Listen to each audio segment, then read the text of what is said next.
Assalamualaikum warahmatullahi wabarakatuh. Perkenalkan, kami dari kelompok 2 akan mempresentasikan materi terkait pengembangan paragraf mata kuliah menulis ilmiah. Sebelumnya, saya akan memperkenalkan anggota kelompok 2. Yang pertama ada Fitri Marlina Batubara, Jessica Dumais, Moh Gilang Ramadan, M. Abdul Latif, Kamidah, dan Yusril Dava Bayu. Langsung saja kita masuk ke pembahasan yang pertama. Paragraf merupakan suatu karangan yang paling singkat. Dengan adanya paragraf, kita dapat membedakan di mana suatu gagasan mulai dan berakhir. Kita akan merasa sulit membaca suatu tulisan atau buku jika tidak ada suatu paragraf. Oleh sebab itu, kita perlu mempelajari paragraf, baik kegunaannya, macam-macam, syarat pembentukan paragraf, dan pengembangan paragraf tersebut. Selama ini masih banyak orang atau salah satu dari kita yang keliru dalam menyusun suatu paragraf. Hal itu dikarenakan karena kurangnya pemahaman dalam memahami makna paragraf itu sendiri. Dalam makalah ini, kami akan membahas tentang paragraf. Pembahasan kami mulai dari hal yang paling sederhana, yaitu pengertian paragraf, syarat-syarat, jenis, dan penalaran paragraf tersebut. Rumusan masalah dari materi ini, yang pertama, macam-macam paragraf dan kegunaannya, lalu syarat pembentukan paragraf yang baik, kemudian letak kalimat utama dari suatu paragraf, dan cara mengembangkan suatu paragraf. Paragraf merupakan serapan dari bahasa Inggris. Kata Inggris paragraf terbentuk dari kata Yunani, para yang berarti sebelum, dan graphein artinya menulis atau menggores. Sedangkan kata alinea itu berasal dari bahasa Belanda dengan ejaan yang sama. Alinea berarti mulai dari baris baru. Paragraf atau alinea tidak dapat dipisah-pisahkan seperti sekarang, tetapi disambung menjadi satu. Yang pertama, ciri kalimat utama dalam sebuah paragraf yaitu mengandung permasalahan yang potensial untuk dirinci dan diuraikan lebih lanjut. Kemudian merupakan kalimat yang dapat berdiri sendiri dan mempunyai arti yang jelas tanpa harus dihubungkan dengan kalimat yang lain. Dan yang selanjutnya dapat dibentuk tanpa sambungan frase atau transisi. Lalu untuk yang kedua, ciri kalimat penjelasan dalam sebuah paragraf. Jadi yang pertama merupakan kalimat yang tidak dapat berdiri sendiri. Lalu arti kalimat yang baru dapat dipahami ketika dihubungkan dengan kalimat yang lain. Dan selanjutnya memerlukan bantuan berupa kata sambung dan frase transisi. Dan yang terakhir, kalimat penjelasan berupa rincian, contoh, dan data tambahan yang mendukung kalimat topik tersebut. Penjelasan selanjutnya akan dijelaskan oleh teman kami. Silakan. Berikut ini adalah ciri-ciri paragraf. Yang pertama, paragraf menggunakan pikiran utama yang dinyatakan dalam kalimat topik. Yang kedua, setiap paragraf menggunakan satu kalimat topik, selebihnya menggunakan kalimat penjelas dalam menguraikan kalimat topik. Yang ketiga, paragraf menggunakan pikiran penjelas yang dinyatakan dalam kalimat penjelas paragraf hanya berisi satu kalimat topik dan beberapa kalimat penjelas. Paragraf memiliki fungsi sebagai berikut. Yang pertama, mengekspresikan gagasan tertulis dengan bentuk suatu pikiran yang tersusun logis dalam satu kesatuan. Yang kedua, menandai peralihan gagasan baru dalam sebuah karangan yang terdiri dari beberapa paragraf. Yang ketiga, memudahkan pengorganisasian gagasan bagi penulis, sehingga pembaca dapat memahami dengan mudah. Yang keempat, memudahkan pengendalian variabel dalam karangan. Syarat-syarat penulisan paragraf. Ada kesatuan, kepaduan paragraf, dan kelengkapan. Kesatuan tersendiri memiliki uraian yang terpusat satu pokok pikiran saja yang tidak satupun kalimatnya memiliki kata sumbang. Lalu, kepaduan paragraf, seluruh uraiannya memiliki hubungan antar kalimat sehingga membentuk paragraf yang logis dan mudah dipahami. Kepaduan tersebut dapat dibentuk dengan 4 cara. Yang pertama, pengulangan kata kunci. Yang kedua, penggunaan kata ganti. Yang ketiga, penggunaan frase transisi. Dan yang keempat atau yang terakhir adalah teknik paralelisme.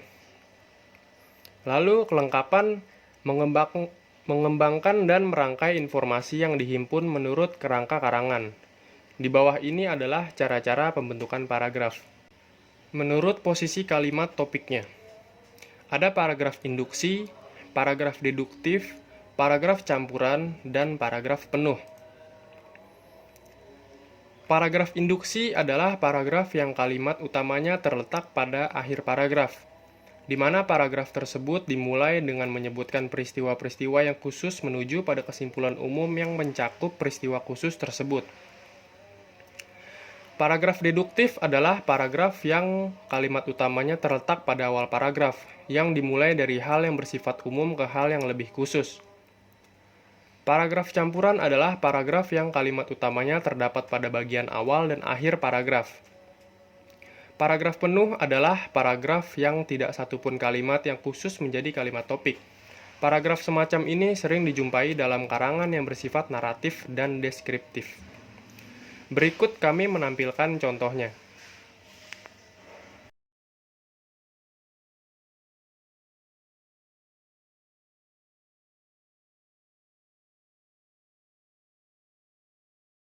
Berdasarkan sifat dan isinya.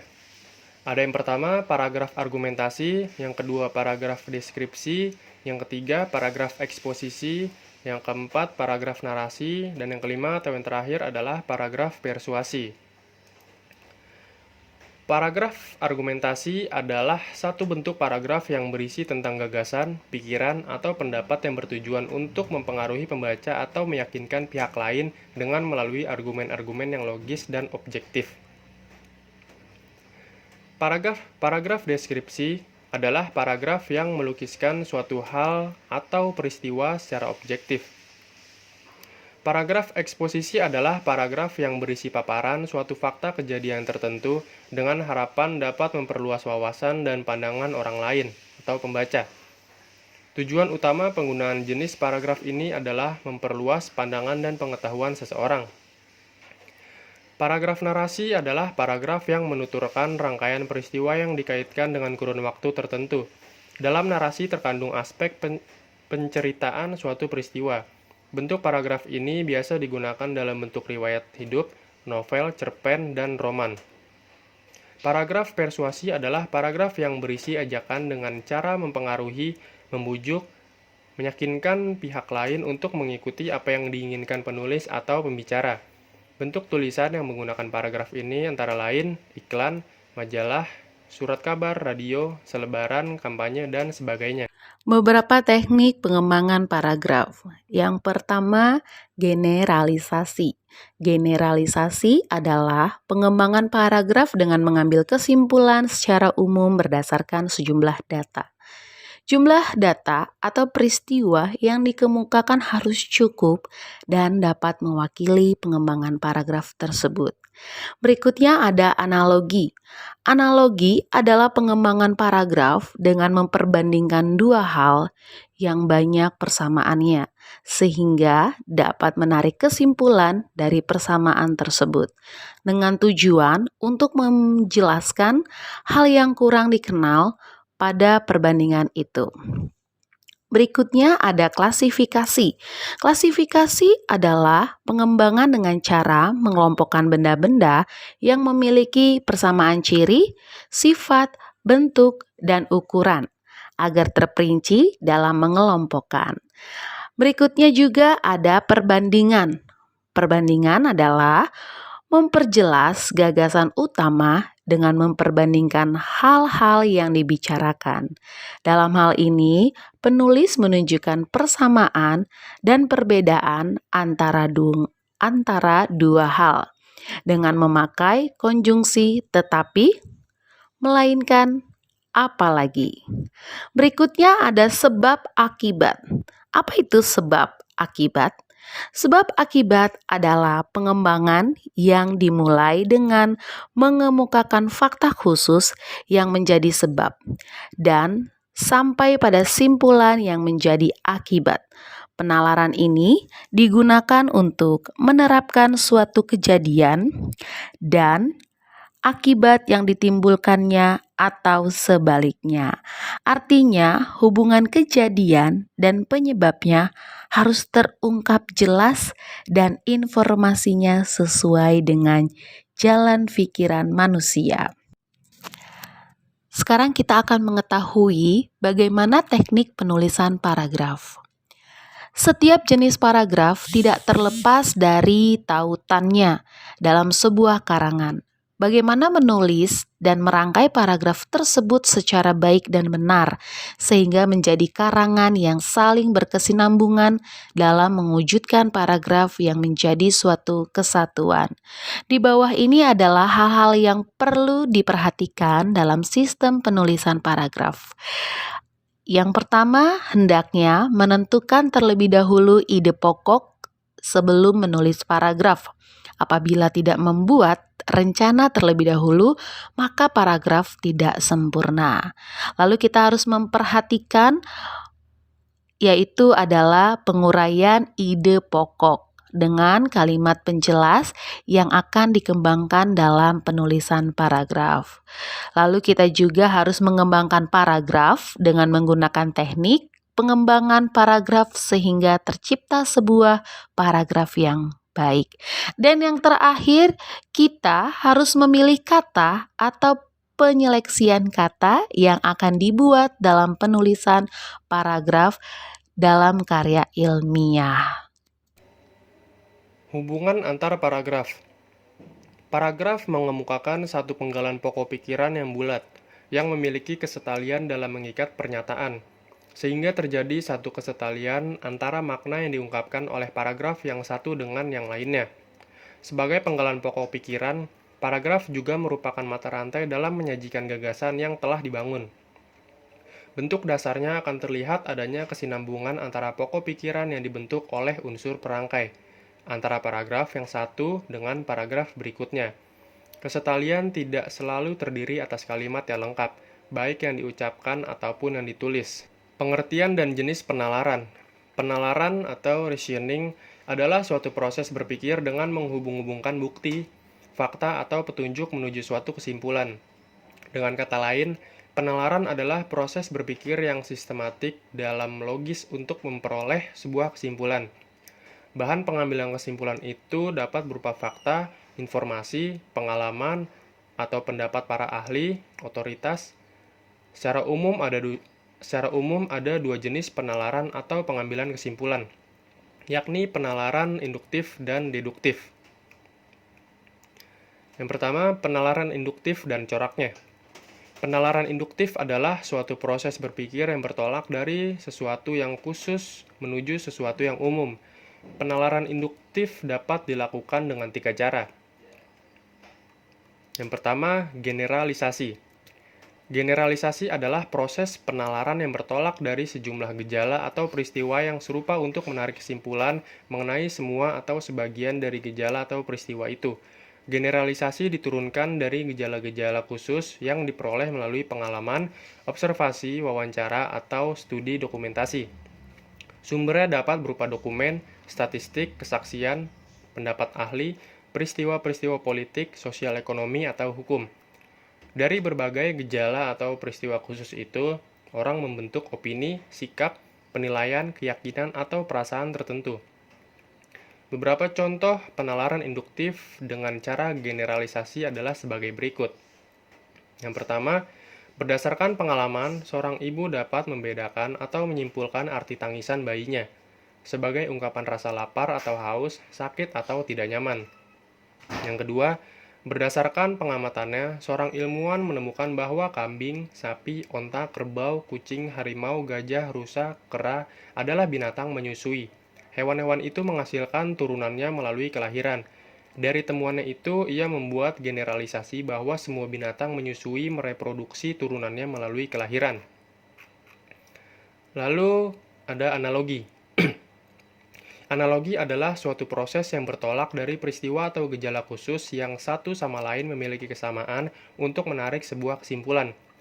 Karena titik tolak penalaran ini adalah kesamaan karakteristik di antara dua hal, maka kesimpulannya akan menyiratkan apa yang berlaku pada satu hal akan pula berlaku untuk hal lainnya. Dengan demikian, dasar kesimpulan yang digunakan merupakan ciri pokok atau esensial dari dua hal yang dianalogikan. Beberapa contoh penalaran induktif dengan cara analogi adalah sebagai berikut. Yang pertama, dalam riset medis, para peneliti mengamati berbagai efek dari bermacam bahan melalui eksperimen binatang seperti tikus dan kera, yang dalam beberapa hal memiliki kesamaan karakter anatomis dengan manusia. Dari kajian itu akan ditarik kesimpulan bahwa efek bahan-bahan uji coba yang ditemukan pada binatang juga akan terjadi pada manusia. Lalu yang kedua, Dr. Maria C. Diamond, seorang profesor anatomi di University of California, tertarik untuk meneliti pengaruh pil kontrasepsi terhadap pertumbuhan cerebral cortex wanita, sebuah bagian otak yang mengatur kecerdasan. Dia menginjeksi sejumlah tikus betina dengan sebuah hormon yang isinya serupa dengan pil. Hasilnya tikus-tikus itu memperlihatkan pertumbuhan yang sangat rendah dibandingkan dengan tikus-tikus yang tidak diberi hormon itu. Berdasarkan studi itu, Dr. Diamond menyimpulkan bahwa pil kontrasepsi dapat menghambat perkembangan otak penggunanya. Dalam contoh penelitian tersebut, Dr. Diamond menganalogikan anatomi tikus dengan manusia. Jadi, apa yang terjadi pada tikus akan terjadi pula pada manusia. Lalu, sebab akibat. Penalaran induktif dengan melalui hubungan kausal sebab akibat merupakan penalaran yang bertolak dari hukum kausalitas bahwa semua peristiwa yang terjadi di dunia ini terjadi dalam rangkaian sebab akibat. Tidak ada suatu gejala atau kejadian pun yang muncul tanpa penyebab. Cara berpikir seperti itu sebenarnya lazim digunakan dalam kehidupan sehari-hari, seperti halnya dalam dunia ilmu pengetahuan. Contoh yang pertama, ketika seorang ibu melihat awan tebal menggantung, dia segera memunguti pakaian yang sedang dijemurnya. Tindakan itu terdorong oleh pengalamannya bahwa mendung tebal sebab adalah pertanda akan turunnya hujan, akibat. Lalu yang kedua, seorang petani menanam berbagai jenis pohon di pekarangannya. Tanaman tersebut dia sirami, dia rawat, dan dia beri pupuk. Anehnya, tanaman itu bukannya semakin segar, melainkan layu, bahkan mati. Tanaman yang mati dia cabuti. Ia melihat ternyata akar-akarnya rusak dan dipenuhi rayap. Berdasarkan temuannya itu, petani tersebut menyimpulkan bahwa biang keladi rusaknya tanaman akibat adalah rayap, sebab. Lalu penalaran deduktif dan coraknya. Penalaran deduksi adalah suatu proses berpikir yang bertolak dari sesuatu yang umum, prinsip, hukum, teori, atau keyakinan, menuju hal-hal khusus. Berdasarkan sesuatu yang umum itu, ditariklah kesimpulan tentang hal-hal khusus yang merupakan bagian dari kasus atau peristiwa khusus itu.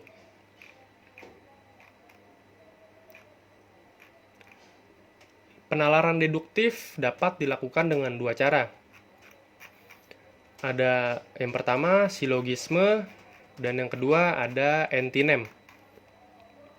Yang pertama, silogisme adalah suatu proses penalaran yang menghubungkan dua proposisi yang berlainan untuk menurunkan sebuah kesimpulan yang merupakan proposisi yang ketiga. Proposisi merupakan pernyataan yang dapat dibuktikan kebenarannya atau dapat ditolak karena kesalahan yang terkandung di dalamnya.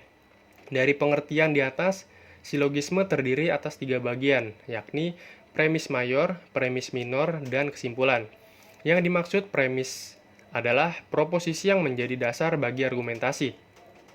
Premis mayor mengandung term mayor dari silogisme, merupakan generalisasi atau proposisi yang dianggap benar bagi semua unsur atau anggota kelas tertentu.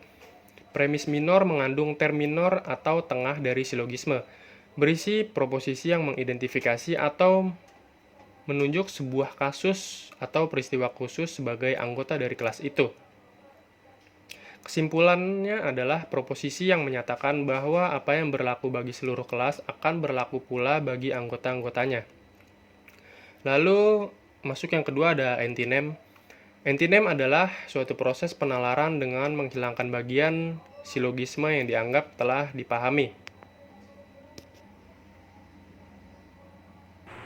Sekian presentasi dari kami kelompok 2 terkait materi pengembangan paragraf. Mohon maaf bila ada salah kata dan penulisan. Semoga apa yang kami sampaikan ini boleh bermanfaat untuk teman-teman dan ini boleh menambah ilmu untuk kita semua. Terima kasih, selamat pagi.